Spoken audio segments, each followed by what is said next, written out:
Now, a suspect in an early morning homicide is on the loose, the latest on the investigation in Janesville. And Madison has more than twice the national average of female cops. Hear from some of them. Plus, as the Methodist Church considers a nationwide split, how one Madison minister is reacting. From the Channel3000.com Alert Center, this is News 3 Now at 10. Thanks for joining News 3 Now at 10. I'm Amanda Quintana. One man is dead tonight from a gunshot wound in Janesville. Janesville police were called to the 600 block of West Racine Street around 5 o'clock this morning. The 40-year-old victim was found in the street and taken to Mercy Hospital, where he later died. Janesville police say the victim and the suspect were both at a house party when a fight broke out. Police say they are searching for 24-year-old Corvasi Weaver of Joliet, Illinois. They believe Weaver was armed at the time of the shooting. Weaver is 5 feet 9 inches tall and weighs about 130 pounds. He has black hair and brown eyes. Anyone with information should contact local law enforcement. Janesville police plan to hold a press conference tomorrow to release more information. On average, female officers make up 12% of local police teams in our country. The Madison Police Department more than doubles that at 28%. Madeline O'Neill spoke with women on the force about why Madison is so welcoming. Amanda, just doing stories here, it's really stood out to me how many officers are women. In many parts of the country, female police officers aren't a given, but here in Madison, they're an expectation.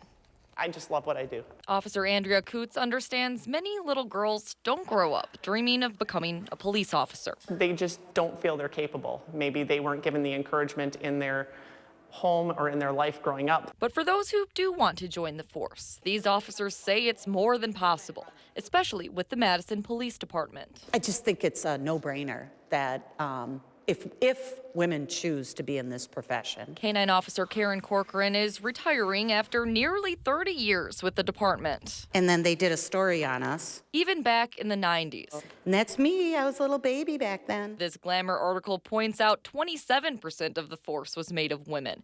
That's 28% now compared to a national average of 12%. I can't believe departments can operate at 12% women anymore. I think I don't want to say women are so different than men, but I think we do bring different things to the table. Things like different communication skills for different situations. Women, because we tend to be talkers, that part comes easier for us sometimes because I could talk people into handcuffs way more than I ever had to fight with them. Investigator Joanna Hollenbach says the class she was hired with had a female majority. There was no, well, she's a female, she can only do this, or maybe she can't. I mean, there was none of that, not with my classmates, not with our trainers, and not once I hit the streets either. It's not just the women on the force who are supportive. I will say that Slim is a lovely working partner. These officers say their male counterparts, including Canine Slim, have their backs too. Female dogs tend to be smarter. No, I'm just kidding. I'm kidding.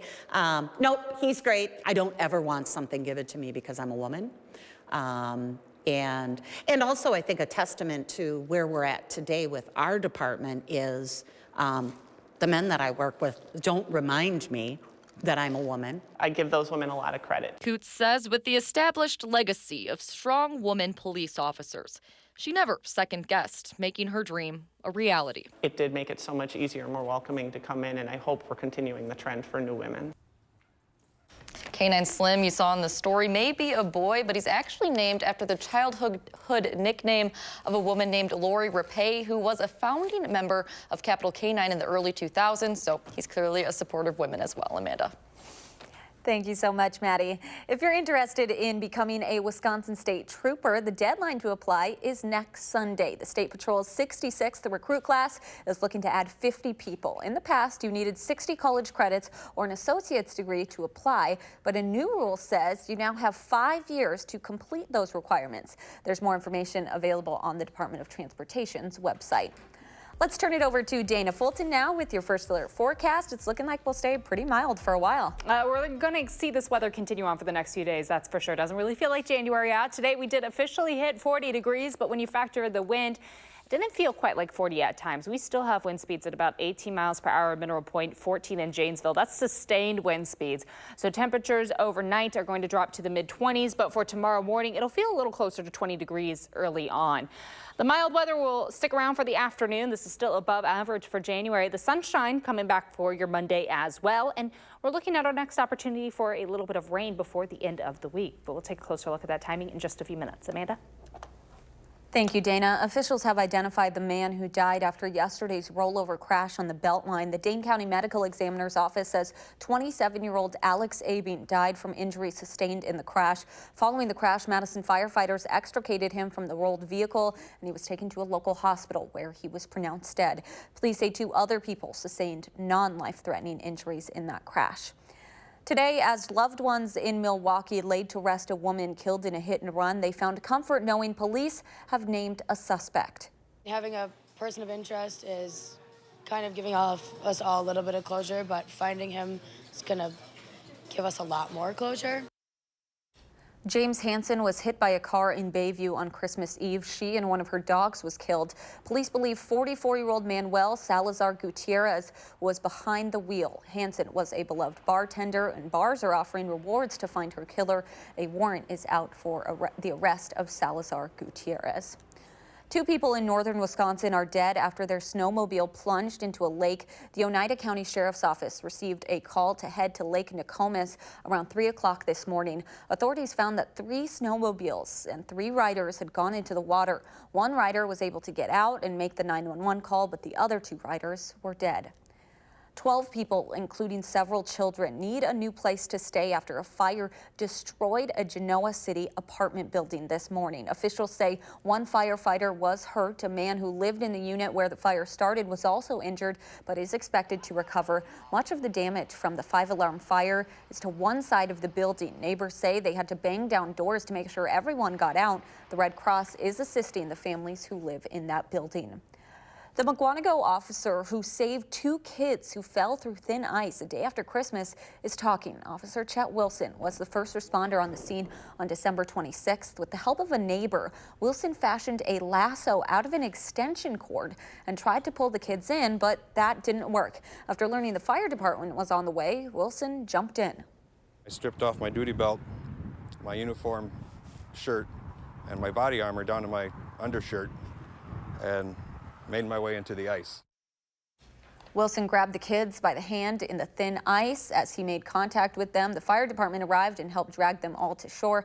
Officials say the children are exhausted and experiencing signs of hypothermia, but Officer Wilson says the kids will be just fine and said, quote, "It's not in our DNA to watch children drown." Soon, the United Methodist Church could split into 2 different denominations after years of disagreements over same-sex marriage and LGBTQ clergy. Gabriella Becerra visited First United Methodist Church in Madison and has more on their perspective of the proposal. I'm grateful for each one who came today to offer thanks and praise to the God who gifts us this day and this new year. Anyone who walks through the doors of First United Methodist Church is welcomed.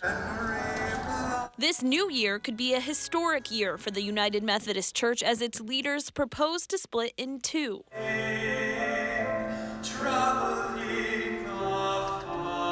While the possibility of a split doesn't come as a surprise to Pastor Tina Lang, We really are a divided church, and that the issue of including LGBTQ folks is such a spiritually rich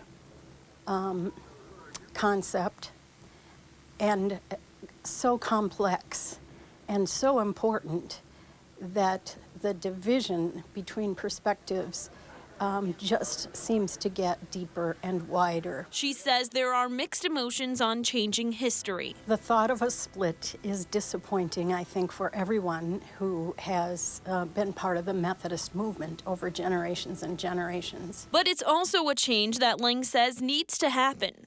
It feels in some ways inevitable. It is sad that we haven't figured out a way to be better and to be unified, but I'm relieved that we'll at least have some options according to our denomination to do what this church has done for a long time, and that is to fully welcome all people. And Lang says she doesn't see a possible split changing that. This congregation will remain strong. This congregation will continue to be an important witness in the community in a variety of ways. And I believe this congregation will continue to be a witness to full inclusion of all people, no matter what happens with the general church. I'm Gabriela Becerra, News 3 Now. The proposal will be voted on at the global conference in May. Although Lang will not have a vote herself, she says she will attend that conference. The Trump administration is warning Iran that any retaliation for the killing of its top general, Qasem Soleimani, will be met with a military response. Secretary of State Mike Pompeo expressed support today for the president's threat to hit back. I've been part of the discussion and planning process, everything I've seen about how we will respond with great force and great vigor if the Iranian leadership makes a bad decision. We hope that they won't, but when they do, America will respond. Today in Iran, members of parliament chanted "Death to America" while thousands of mourners poured into the streets. The nation is preparing to bury Soleimani. And in another development, Iranian state television says the country will no longer abide by any of the limits of its 2015 nuclear deal. Congress returns to work tomorrow, still locked in a standoff over how to proceed with the president's impeachment trial. Today, Senate Judiciary Chairman Lindsey Graham told Fox News he, quote, plans to start the trial in the next coming days. Democratic leaders say new evidence has come to light and they want to hear from witnesses, including the president's acting chief of staff, Mick Mulvaney, and former National Security Advisor John Bolton. Senate Majority Leader Mitch McConnell says that won't happen. Still ahead on News 3 Now at 10, Dana has your first alert forecast. Plus, see why a sculpture is creating a rift in Appleton neighborhood.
for a forecast that keeps your family safe. Watch First Alert Weather.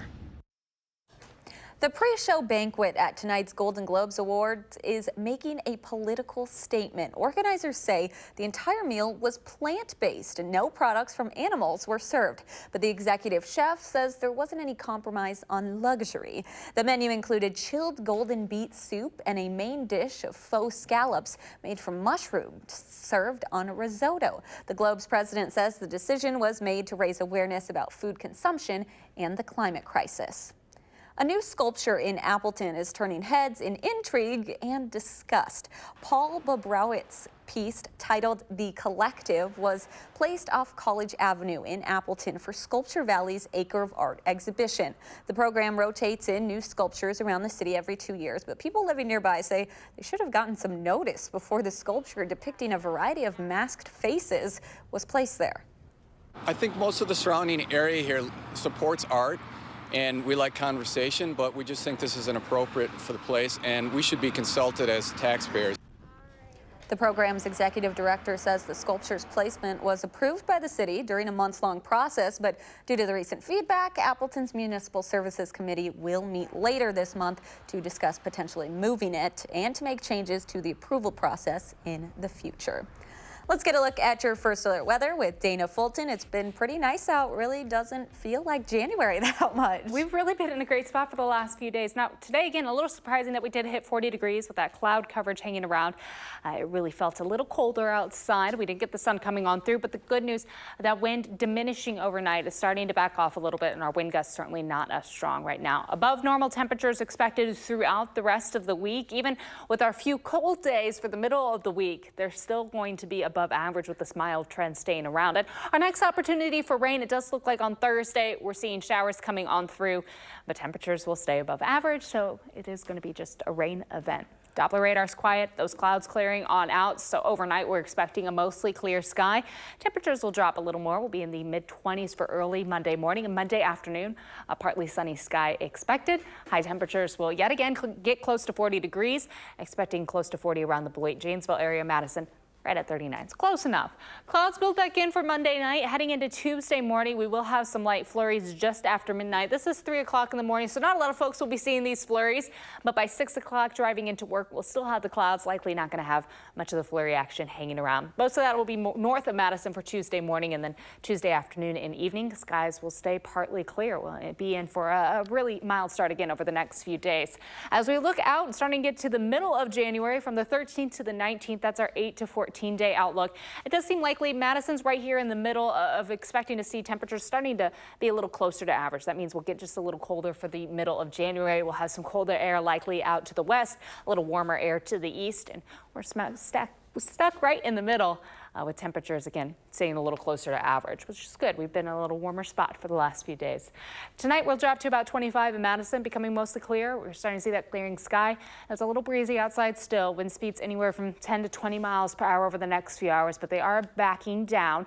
Tomorrow afternoon we're expecting those wind speeds only 8 to 15. So enough that it'll feel just a little colder outside than where our actual temperatures are at, but the wind gusts won't be as strong outside for Monday afternoon. Partly sunny sky and mild again closer to the state line. Will likely dip into the low 40s for just a little bit, traveling a little further north to the Dells. Still in the upper 30s, even at 37. And we should be in the upper 20s, mid to upper 20s for afternoon highs for this time of year. So it is quite a bit above average. Partly sunny on Monday. On Tuesday, we just have the chance early in the morning for a few flurries. Wednesday is our cold day. We fall to the upper 20s for afternoon highs. And then on Thursday, showers are going to develop during the day. And since we'll be in the 40s for afternoon highs, it does just look like a chance for rain coming through at this time.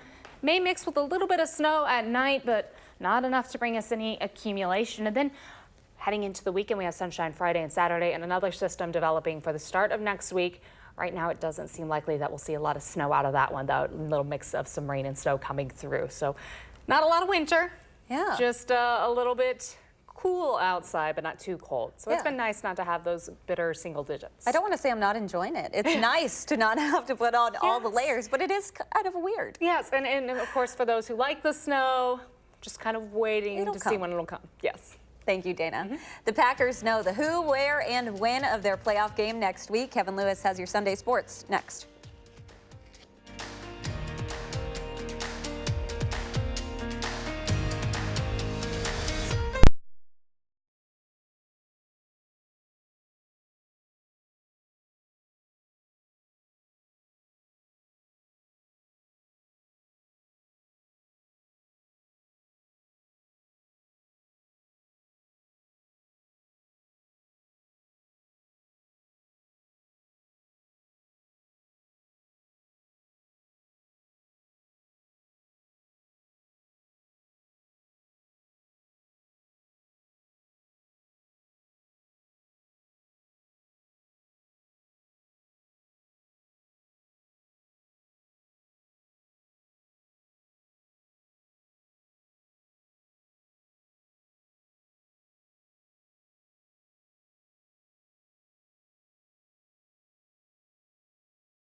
If there's been a better top-to-bottom wildcard weekend in NFL playoff history, I haven't seen it. 4 games, 2 went to overtime, 2 came down to 1 possession. We had Seahawks, Eagles, Vikings, oh my. Minnesota at New Orleans. Who says Kirk Cousins can't win big games? Will Lutz, no pressure. If you miss this, your season's over. But he drills it from 49. We're going to overtime, tied at 20. First possession. Kirk Cousins can't make big throws. Kirk Cousins doesn't play well in big games. Kirk Cousins, small time, big time throw to Adam Thielen. 43 yards, sets up this 3rd and goal play. Kirk Cousins shies away from the big stage. Kirk Cousins, ball game. Kyle Rudolph, Minnesota wins 26-20. They're off to San Francisco with a Saturday date with the 49ers. Seahawks at Philly. Marshawn Lynch was retired 3 weeks ago. We're tied at 3. Beast mode. Still has some gas left in the tank. Skittles for everyone. He dives in and scores 10-3 Seattle. 17-9. Josh McCown in for the injured Carson Wentz. 4th and 7. They got to have it. They can't have that. Sacked in the red zone. Seattle takes over. They need 1 first down to ice the game. Russell Wilson to DK Metcalf. They ice it in style. Seahawks win 17-9. They're coming to Lambeau. Here it is. Vikings by the Bay Saturday. Kickoff 3:35 on NBC. Sunday, NFC title game rematch from 2015. This time it is at Lambeau. 5:40 kickoff over on Fox 47. The Packers open as 3.5-point favorites over Seattle, who is 8-1 on the road this year. Packers first-year head coach Matt LaFleur joked that he won't be wearing shorts in public anytime soon. He's embarrassed of his shrunken calf muscle since he tore his Achilles this preseason. He's lifting to rehab. Before the injury, LaFleur would play during practice. But a little thing like an Achilles hasn't stopped him from at least getting in guys' faces and trying to turn the energy level up during practice. It's worked to the tune of that first-round bye, and LaFleur said he's not changing anything. That's what I love to do, and hopefully I don't know, maybe it brings some energy, but no, I always want to be in the mix. I always want to be in the fray, and that's why you get into coaching, because you love kind of doing that and coaching the guys up and giving them looks and, you know, just talking ball. Number 1 Wisconsin, number 3 Northeastern in the first ever battle at the Berg in Pittsburgh. 2-2. Sophie Shirley, no. Darryl Watts, yes. Spins, scores. We would go to overtime, tied at 3. The Badgers have a power play. Brett Pettit going to throw it toward the net. Caitlin Schneider going to put it in the net. That is your game winner, 4-3, the final score. And somebody's going to have to put this in the overhead bin or fit under the seat in front of you. They bring home the Battle of the Berg Trophy. Basketball, Michigan State hosting Michigan. Second half, Cassius Winston had 9 assists in the game. This one was pretty. Xavier Tillman finishes in style. Sparty up 12. No threat down the stretch from Michigan. Winston, one of the best players in the country. 32 points. Spartans roll to a home win, 87-69, the final score. So the Packers have a date with their old friends. The Seahawks coming up Sunday, 5:40 on Fox. This time the loser goes home. Packers had a bye week, get normal practice this week. Big game on Sunday at Lambeau. And after this weekend, it was very exciting. This next weekend has a lot to live up to. Yeah. Yes, in terms of playoffs. They were all great this weekend. Hopefully next weekend the same. All right. Thanks so much. We'll be right back.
Today is National Bird Day. Bird lovers gathered at this month's Madison Bird Fair today. It takes place the first Sunday of every month. About 30 to 40 different species of birds were there. Born Free USA says there are almost 10,000 different species of birds in the world. And the Smithsonian Migration Bird Center says the biggest killer of birds in the U.S. is domestic cats, killing 2.4 billion birds each year. It's a lot. That is a lot. Very true. I don't think a lot of people like to swallow that pill. But Oh, yeah. keep your cats I would have thought indoors. that. Yeah, you want to keep your cats indoors. Yeah, I know. so then get those numbers down. Get those numbers now. Yes. Or be a dog person. What's wrong with being a dog person? You can have both. They have You're their allowed to faults. both. Yeah. Okay, so tomorrow, keep the cats inside, please. Upper 30s, partly sunny skies. For Tuesday, mid 30s with partly sunny skies. Small chance for some flurries early on. Wednesday's the cold day for the week, upper 20s, and then rain chances building in for Thursday. Since temperatures will be in the 40s, we're just looking at rain in the afternoon. All right. Thanks so much for joining us. Have a great night.